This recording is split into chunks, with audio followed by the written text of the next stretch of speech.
Alright y'all, today we're going to show you a few simple steps on how to get this dullness off, which is oxidation. As you can see, we've already wet sanded right here. So I taped off this little area from here to down to the tape that we will be restoring. And here's all the stuff that we will be using. And we are going to be using a sanding block. It's much easier than using anything else, honestly. You don't want to sand with your hand only. If you don't want to use a tool like a polisher to sand with, to wet sand with, you can do the whole boat by hand if you want to. Now since this boat is small, we will be doing it by hand. So first we're going to jump in with 400 because it's so bad. Then we're going to move to 800, then we're going to move to 1,000 and 2,000.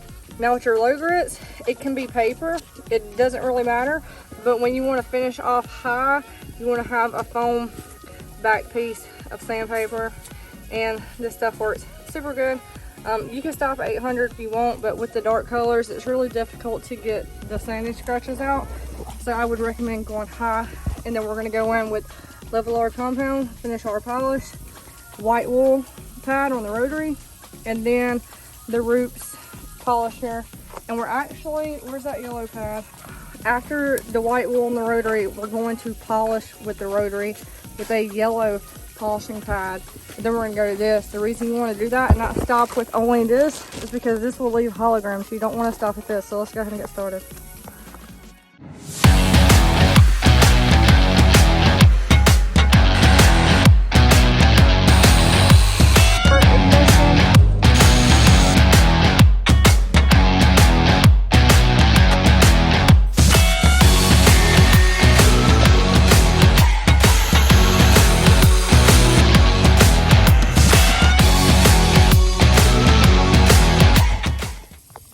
Alright, now we're taking this sanding block and wrapping our piece of 400 in it. You're gonna wet the surface. See, we got it wrapped in there, just like this. It's going to give us even pressure. Now some areas, you'll have to use your finger, like the lip of right here.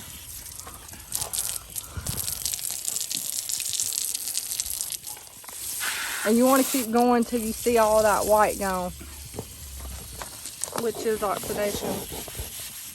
And you want to keep the same sanding patterns. If you go side to side and up and down, just make sure you finish all at one direction so it's easier to finish off with.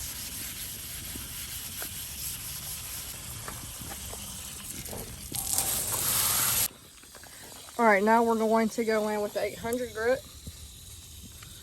We're going to do the same exact thing with each grit of sandpaper. Now you can see where he just wet sanded, it's shinier and it's holding water longer because we now have a smooth surface. Now the problem's gone. Now what we're focusing on now is getting out the scratches, the 400 grit scratches. You don't want to jump up too much in high increments. Like you don't want to jump from 400 to 1,000. That's really not going to work. I mean, you can if you want to, but this is the way we do it. Your sanding steps really just depend on how bad the boat is. You don't have to do this just because I said to. We're doing this because how bad it is. Usually the lowest we go is 800 or 1,000. That's the lowest we go. But with anything bad like this, we go to 400. All right, now that's done. We're going to 1,000. And with foam, I do want to tell you with foam, you don't want to use too much water. So see how we didn't wet the pad? You don't want too much water because it is foam and it's going to hold water. If you have too much water, it's not really going to cut the way it needs to cut. All right, now we're going to the final step of 2,000. And you can find this sandpaper on Amazon. The reason we only use foam for the higher grits is because you only get 10 pieces in one box. And those boxes are about $33 a pop. All right, here's what it looks like dry. You don't have any deep scratches in there. Look at the difference, how much brighter it is compared to that. So let's go ahead and put the compound on here. Okay, you just want to use a little bit of Level-R, whichever compound you're using. You don't want too much on there. And I will say, when the surface is super smooth like that from standing high, it will spread a lot easier and you will save a lot of product. Okay, now we're going to spur out this 3M double-sided wool pad. You don't want to use a clogged up pad. It's not going to do anything.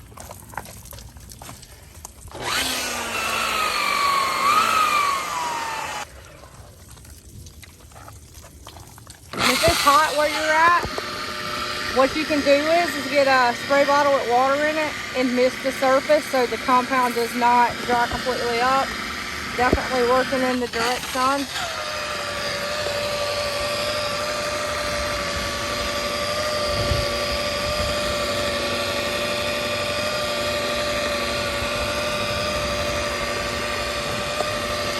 You want to put medium pressure on the surface when you're working the compound in. We are at 1,000 RPM.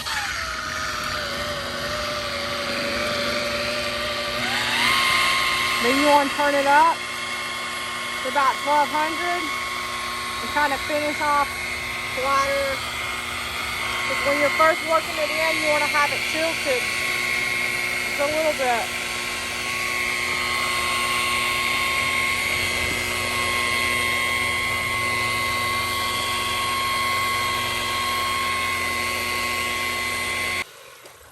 Okay, now let me show you why you don't want to stop at only compound. You see those holograms?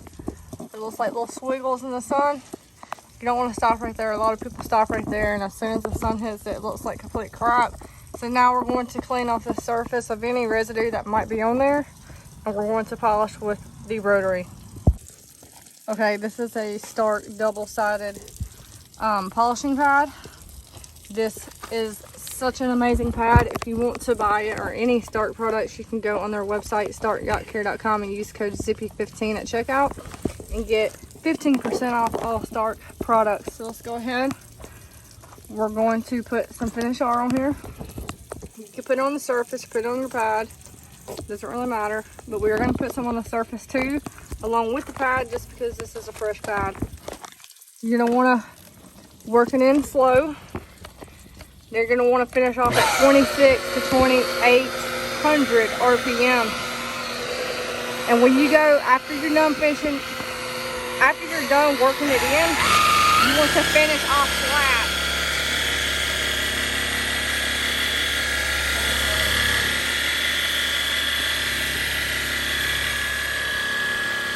You don't have to polish with the rotary, but if you do, it will add such an extreme gloss.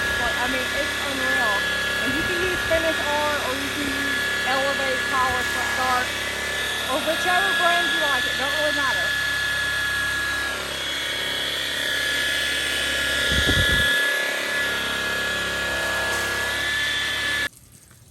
All right, we just wiped off the surface. Look at that. That is absolutely flawless. Now I am still going to finish off with the regular Roots polisher, just because you can't really see it with a flashlight, but if it hits the sun, you can see micro marring, which is just holograms and small stuff left behind from the pad itself. But that is such a clear reflection. That's why you want to polish. That is so important. You don't want to stop at compounding. So let's go ahead and do the Roots polisher.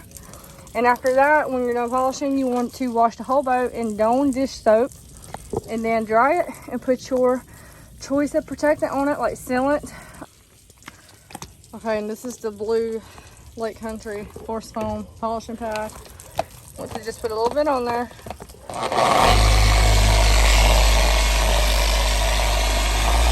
And this part really don't take that long.